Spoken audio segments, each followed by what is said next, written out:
네, 김정은 북한 국무위원장이 오늘 베트남 하노이에 도착하면서 한반도 정세를 가를 역사적인 담판 일정이 사실상 시작됐습니다.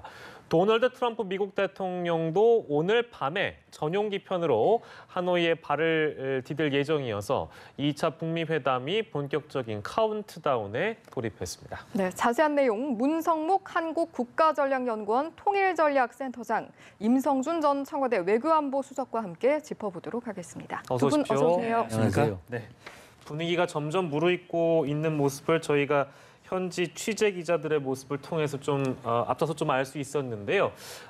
일단 오늘 이제 김정은이 하노이에 도착했기 때문에 뭐 이제 물론 교통 수단을 열차를 이용하는 거에 대한 어떤 배경 분석이나 이런 것들은 기존에 두 분께서 많이 하셨을 것 같아서 일단은 그냥 간단하게 어떤 총평이라고 해야 될까요? 총평을 좀 먼저 듣고 싶습니다. 열차로 하노이까지 간 거에 대한 분석을 하셔도 괜찮긴 합니다만 그냥 전체적으로 봤을 때 어떤 의미가 담겨 있었고 그 모습은 또 어떻게 보셨는지 좀 궁금하네요. 예, 참 제 예상을 빗나가게 한 이동 방법이었어요. 그럼 원래는 이제 비행기로? 그럼요. 그건 뭐 상식적으로 4시간이면 갈 수 있는 거리를 그거보다 10배도 넘는 15배 정도 시간이 걸리는 거 아닙니까? 예. 그렇게 갈 사람이 뭐 시간 여유가 많아가지고 뭐 여행을 다시만 전체적으로 꼼꼼히 살펴보는 여행을 하는 목적이라면 모를까.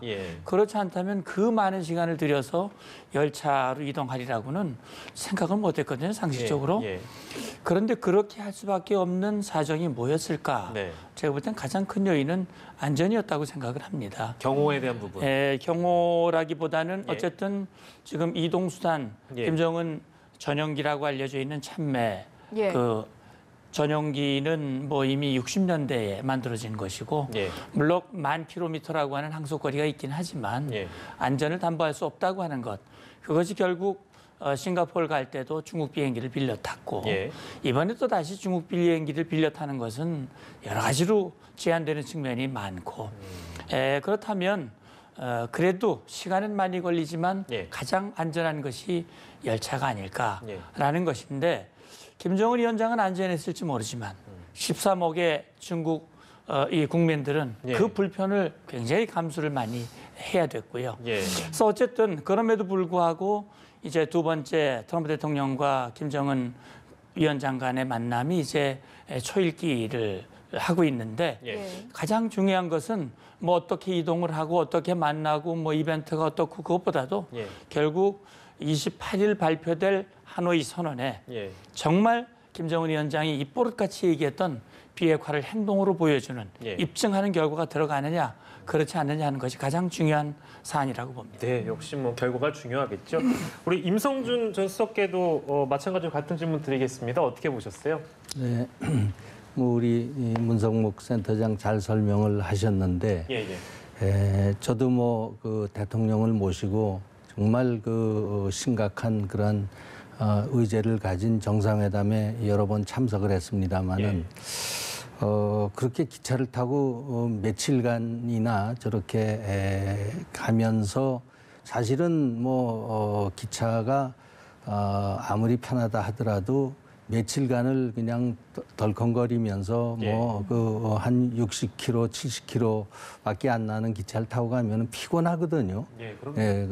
그래서 저는 그렇게 어떤 중요한 정상회의에 이 열차를 타고 정상이 참석하는 거는 뭐 제가 외교관 생활 한 30년 이상 했는데 들어본 바도 없고 아마 이 김정은이 처음인 것 같은데 뭐 이것은 이제 그 북한의 특성상 그 김일성의 어떤 행보를 지금 함으로써 북한 주민들한테 자기의 어떤 위상을 더 공고하게 하려는 그런 목적도 있고 또 뭐 지금 분석을 하면 여러 가지가 있겠습니다만은 오히려 그 뭐 본질보다는 지금 그 하나의 보여주기식 홍보전에 지금 들어간 것 같은 그런 인상을 저는 받았습니다. 이벤트성으로 벌써 평양 떠나면서 그 사진도 많이 공개가 됐고요. 또 과연 이게 어느 루트로 해서 어떻게 내려가느냐 뭐 이런 것도 언론이 계속해서 추적을 했고 또 오늘 그 도착하는 뭐 그런 장면이라든가 이런 걸 봤을 때 그 제사보다는 어떤 떡밥에 다른 밥에 네, 그 제밥에 관심이 있는 것처럼 보여지는 거 아닌가 싶어서 좀 우리로서는 이제 비핵화의 실질적인 성과를 봐야 되는데 그런 면에서는 염려가 되고 이 열차 이동이라는 게 지금 이번에 정상회담의 성과를 달성하기 위해는 조금 좀 이상한 어떤 그 하나의 이벤트다 그렇게 보여집니다. 예, 두 분의 총평을 들어봤는데 아무래도 이제 열차로 이동하는 것에 대한 수단에 대한 부분 두 분 모두 짚어주셨습니다. 사실 이제 열차를 타고 그 뒤에 자동차를 이제 차를 타고 하노이로 오는 과정에서 어디를 들릴 것인가 이것도 굉장한 관심이었는데 아무래도 이제 김 위원장 같은 경우에는 일정이 좀 더 여유 있게 잡혀 있어서 그런지 몰라도 특별한 일정 없이 일단 숙소로 향했죠. 네. 그것이 지금 우리 임수성님 말씀대로 그 열차로 66시간, 60시간이 넘는 그런 여정을 했는데 오늘 전 표정을 자세히 봤거든요. 얼굴이 좀 푸석푸석하더라고요. 약간 피곤한 모습이에요. 그러면 아무리 김창선 부장이나 여러 사람들이 인근 지역들을 확인하고 일정을 꼼꼼히 준비를 했고 아마 제안했을 가능성도 있겠죠. 어떻게 한번 들려보시겠습니까? 라고 했을지도 모르겠지만 김정은 위원장이 피곤해. 빨리 좀 쉬어야 되겠어. 그리고 좀 준비를 해야지. 아마 이렇게 해서 우리가 당초 예상했던 다시 말하면 동당역에서 하노이까지 170km 그 여정에 우리가 생각해 볼 수 있는 그런 곳을 다 그냥 지나치고 바로 숙소로 직행을 했거든요. 결국 피곤했다는 그런 부분도 있고 말씀하신 대로 이번에 이제 공식 친선 방문이니까요. 사실 가장 우선적인 거는 트럼프 대통령과의 만남이 더 중요한 것이고 그것이 김정은 위원장이 이번에 본인이 반드시 관철해야 한 뭔가 나름대로 목표가 있을 겁니다. 그런 것이고 이제 간 김에 베트남을 공식 친선 방문하는 거니까 트럼프 대통령과의 일정을 마친 후에 남은 3월 2일까지 그 기간 동안 나중에 여유 있게 들려도 충분히 할 수 있다라는 그런 판단이 함께 복합적으로 작용한 그런 결과가 아닐까 생각이 듭니다. 그렇죠. 이 정상이 어느 나라를 공식 방문할 때는 일단 이제 그 영접을 받지 않습니까? 아까 보니까 역에는 이제 베트남의 외교 장관이 베트남을 대표해서 이제 나가서 영접을 했고요.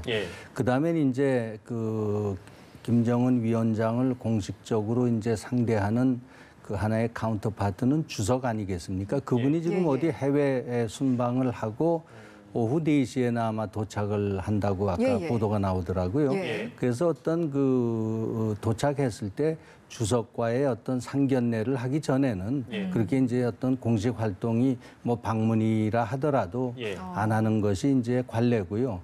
지금 우리 센터장 말씀하신 대로 아마 이 트럼프 대통령 정상회담을 마친 후에 아마 3월 1일 날 베트남에 대한 양자 그 공식 방문 기간 중에 아마 그런 여러 가지 방문이라든가 시찰이라든가 이런 걸 아마 소화하지 않을까 그렇게 보여집니다. 두 분 다 이제 그 공식적인 스케줄, 북미 회담 이후에 이제 어떤 베트남의 경제 시찰이랄까요? 이런 부분들을 할 가능성이 있다라고 만약에 한다면 이제 그렇게 예측을 해주셨는데 제일 먼저 이제 많이 거론되고 있는 것이 아무래도 뭐 이제 삼성전자의 공장이라든지 이런 파트라서 이제 그런 특히 삼성전자 이제 우리 기업이니까요. 거기를 방문하는 의미라고 본다면 어떤 의미가 있을까요? 삼성전자는 정말 우리의 기업이고 우리의 기업인 동시에 글로벌 기업이죠. 김정은 위원장이 삼성전자를 방문할 수도 있고 또 그것이 가진 의미가 적지 않다고 생각이 되는데 중요한 것은 결국 삼성전자가 우리 기업이라고 하는 측면을 고려한다면 지금 사실 북한의 핵 문제로 인해서 국제사회, 특히 유엔 안보리 제재와 또 미국과 또 양자 제재들이 굉장히 촘촘하게 이어지고 있거든요. 그러니까 삼성전자를 방문해서 삼성전자가 무언가 이 북한에 대해서 경제적인 협력이나 이런 것들을 할 수 있어야 되는데 지금 쉽지 않잖아요. 그렇습니다. 결국 그런 점에서 봤을 때 김정은 위원장이 삼성전자를 가기보다는 베트남 자체에서 개발한 베트남 자체의 기업들 그런 쪽을 갈 가능성이 좀 더 많지 않을까 하는 생각이 들고 예. 결국은 남북 간의 본격적인 경협은 이번 하노이 선언을 봐야 되겠습니다만 예. 하노이 선언에서 김정은 위원장이 정말 비핵화 의지를 행동으로 보여줄 수 있는 검증된 비핵화의 실질적인 조치가 합의가 된다면 예. 아마 일부 제재가 완화되는 면제 그렇게 해서 남북 경협이 어느 정도 숨통을 튀게 된다면 예. 이후에 해도 뭐 충분하리라고 보는데요. 예. 그럼에도 불구하고 삼성전자 우리 발전된 기업을 한번 보고 싶은 마음은 아마 있겠지요. 아마 그것은 우리 한국 정부와의 어떤 교감 예. 그런 것들이 아마 사전에 필요하지 않을까 하는 생각도 듭니다. 그 하노이 선언이 뭐 예를 들면 저희가 아직 뭐 결론에 대해서는 지금 얘기하기가 조금 이른 감이 있습니다만 우리가 흔히 스몰 딜, 빅 딜 뭐 이런 얘기 많이 하지 않습니까? 네. 근데 만약에 이제 빅 딜이라는 측면에서 굉장히 결과가 좋게 나온다면 그 결과에 따라서 결과 뭐 대북 제재라는 것이 좀 더 완화되고 그런 결과가 보여진다면 삼성전자를 방문할 가능성도 어느 정도는 좀 남아 있다. 예, 이렇게 봐도 그러니까 될까요? 네, 맞습니다. 그러니까 지금 우리가 이제 빅딜이라고 하는 것은 글자 그대로 이번에 미북 북미 정상회담을 하는 기본적인 목적은 북한 핵 문제를 완전히 해결하는 거거든요. 그렇습니다. 그러니까 작년 6월 12일 날 합의한 6.12 싱가포르 성명에도 보면 예. 이 4월 27일 남북 간에 합의한 판문점 선언에서 명시된 대로 완전한 비핵화 그것을 북한이 예. 그걸 위해서 노력하기로 약속을 했거든요. 예. 그러니까 그것이 이루어진다면 다시 말하면 북한이 핵을 완전히 포기하는 조치를 취하면 그와 함께 북미 관계의 개선 그다음에 정전 체제를 평화 체제로 전환하는 문제 이런 것들이 함께 다시 말하면 핵을 완전히 폐기하면 제재 해제 미북 수교 평화협정 체결 이런 것들이 함께 이루어지는 거니까요. 예. 그런 로드맵이 목표 시한과 가는 일정표가 함께 합의가 된다면 예. 그렇게 된다면 그런 걸 빅딜이라고 말할 수 있는데 예. 그렇다면 핵 문제가 완전히 해결된다면 제재도 해제될 수 있는 여지가 있을 것이고 예. 그렇다면 남북 간에 막혀 있는 경제 협력도 열릴 수 있는 그런 계기가 될 수 있겠죠. 예. 그러면 뭐 삼성전자도 예. 고려해 볼 수 있지 충분히. 않을까. 예. 네. 그 경제 시찰 이야기가 나온 김에요. 이번에 경제통으로 불리는 또 오수용 부위원장이 이제 동행하지 않았습니까? 그렇기 때문에 이번에 시찰을 다녀간다면 아무래도 실무적으로도 좀 빠르게 반영이 될 수 있는 부분이 있지 않을까 이런 생각도 들거든요. 네, 그 분명히 그 목적이 있는 것 같습니다. 예. 지금 트럼프 대통령과의 이제 그 담판 정상회담이 이제 큰 한 축이고 그게 예. 더 큰 축이고 그다음에 베트남이라는 나라는 이제 북한과 뭐 크게 얘기해서 사회주의의 우호 국가고 또 50년 전에 그 할아버지 이 주석이 이제 방문했던 나라고 예. 여러 가지 그 발전 방향이나 스타일이 우리하고는 다르거든요. 그래서 예. 그런 면에서 북한이 벤치마킹할 수 있는 그런 하나의 경제 발전 모델이기 때문에 아마 경제 책임자들을 이번에 대동을 해서 예. 뭐 지금 논의가 되는 그런 그 삼성전자보다는 이제 초기 단계의 경제 발전에 맞는 그러한 뭐 경공업이라든가 또 이런 중소기업 모델이라든가 이런 거에 관심이 있을 수 있습니다. 그래서 아마 그런 면에 좀 경제 활동이 저는 예상이 됩니다. 예. 저희가 주제를 조금 바꿔서 트럼프 대통령이 이제 오늘 밤에 도착하는데 저희가 이제 앞서서 두 분 들어오시기 전에 보내드렸던 리포트 중에는 이제 이런 내용이 있습니다. 백악관이 발표한 이 수행원 명단에서 뭐 이제 굉장히 유명한 분이죠. 매파, 그것도 굉장히 강경한 매파로 분류되어 있는 존 볼턴 국가안보 보좌관이 빠져 있습니다.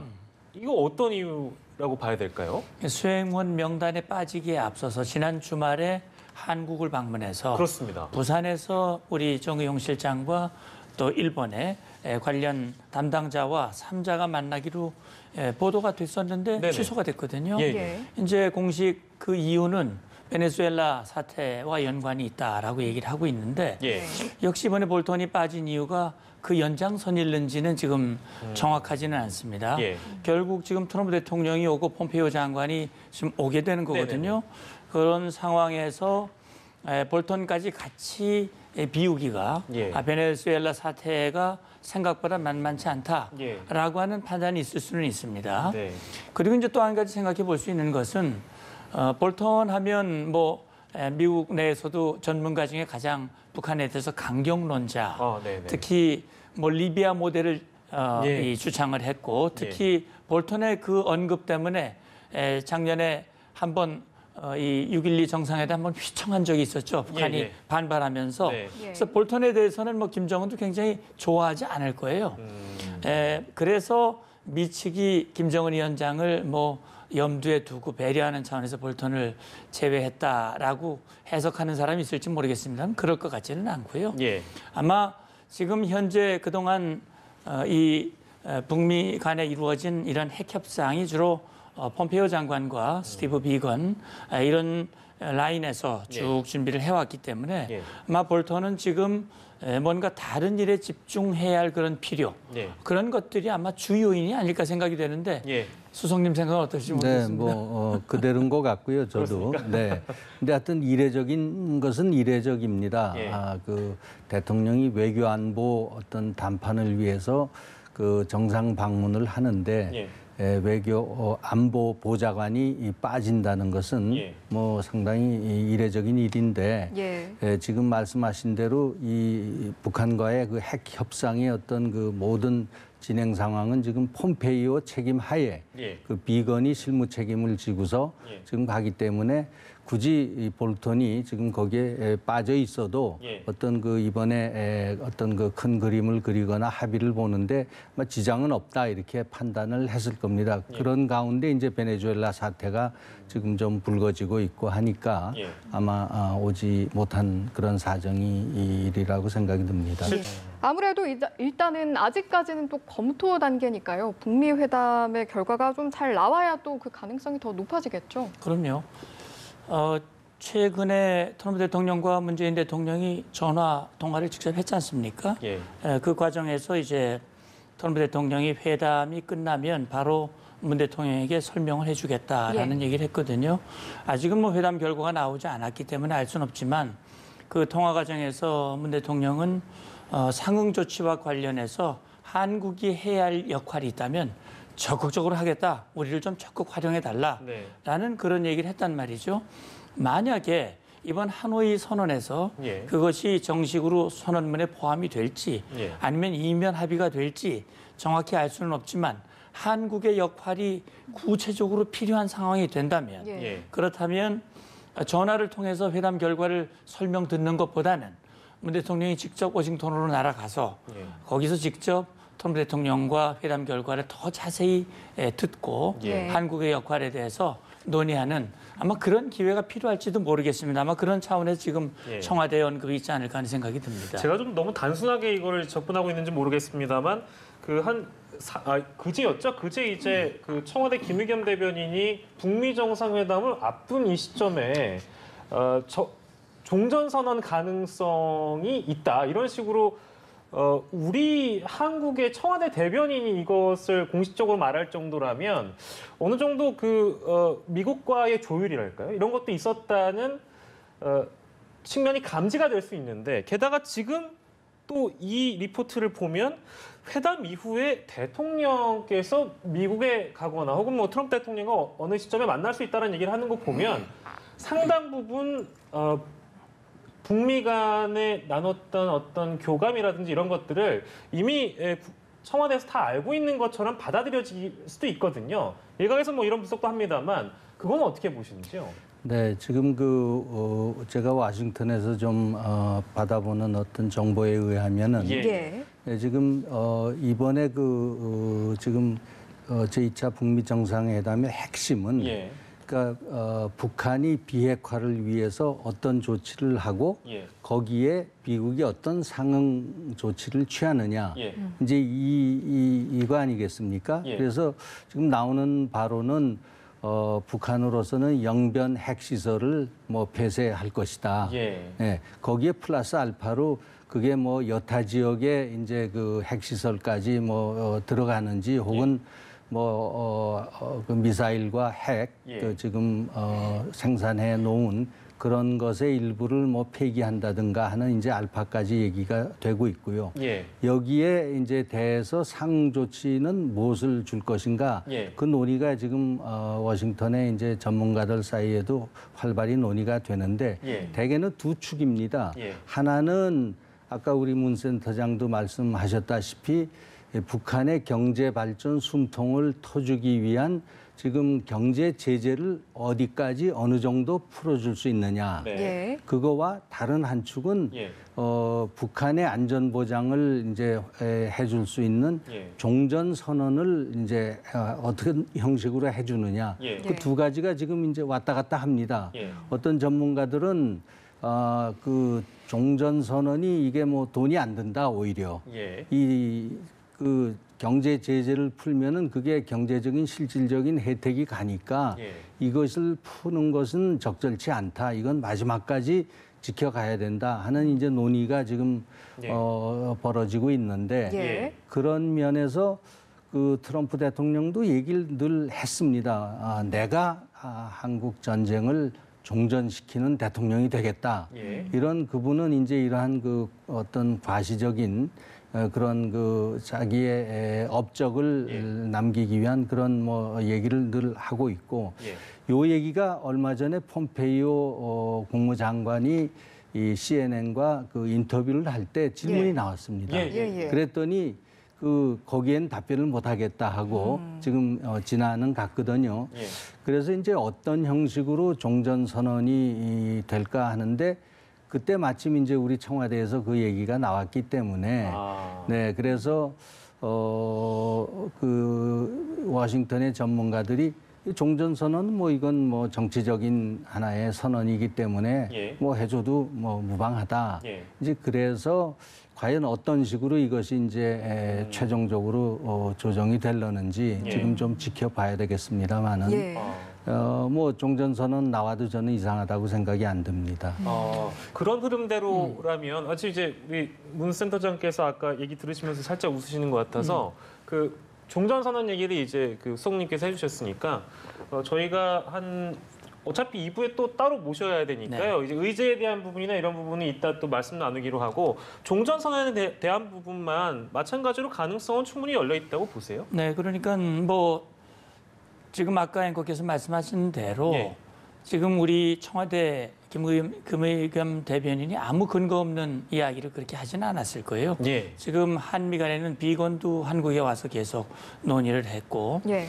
그다음에 또 우리 평화교섭본부장도 배석을 하는 그런 회의들도 했었고 예. 지금 또 이미 또 가 있고 예.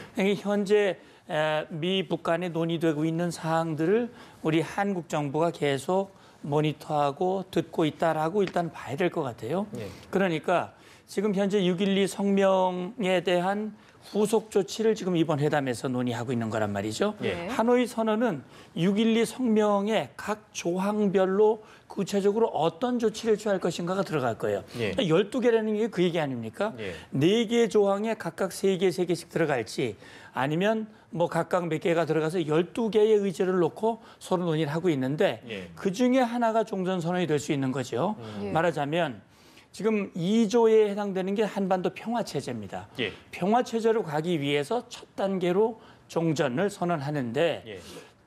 지금 청와대가 말한 것은 남북 간에는 사실상 종전 선언을 했다 그랬어요. 예. 예. 정확하게 종전 선언이 아니고 왜냐하면 전쟁이 끝났다라고 하는 표현은 아직 남북 간에 합의한 내용에는 없거든요.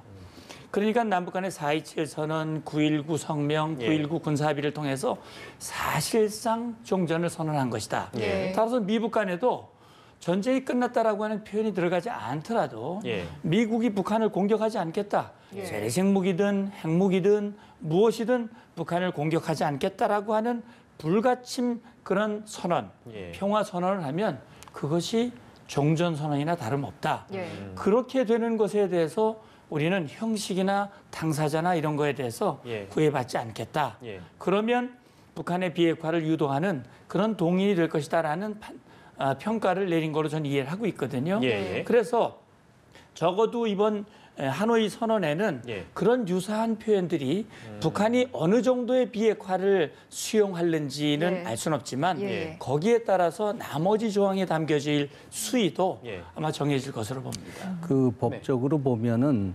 이제 그 종전 선언을 뭐 만일 그 하게 된다면 이제 그 지금까지 정전 협정 거기는 지금 세 당사자가 서명을 했거든요. 예.